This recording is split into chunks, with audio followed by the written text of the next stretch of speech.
Wow.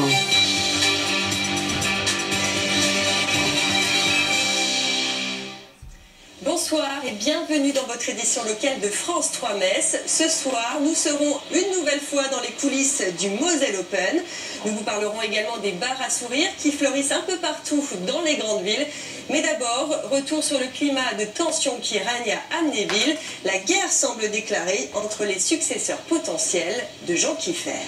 Doris Belloni sera bien candidate à la mairie d'Amnéville.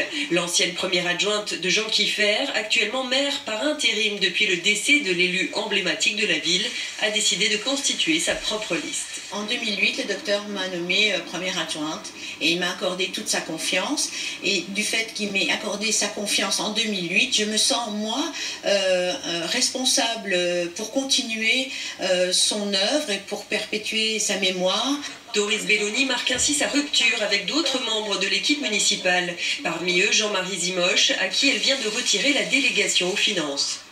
Monsieur Zimoche, si je lui ai retiré sa délégation aujourd'hui, c'est tout simplement parce qu'il travaille seul et qu'il ne me tient informé d'aucune décision qu'il prend lui-même. Voilà, je suis le maire actuellement, il doit me tenir informé, ce n'est pas ce qu'il fait. Jean-Marie Zimoche a œuvré dans l'ombre de Jean Kieffer pendant 34 ans. Il se sent aujourd'hui trahi, mais pas abattu pour autant. Les gens m'observent, remarquent le travail. Si le docteur m'a choisi pendant 34 ans en tant que collaborateur responsable des finances, ce que je pense, il avait raison de le faire. Et je lui ai toujours été très fidèle et je vais continuer à lui être fidèle jusqu'au bout.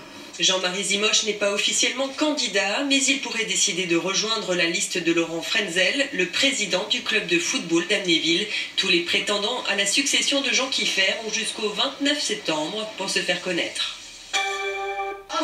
L'intersyndicale d'ArcelorMittal ne désarme pas.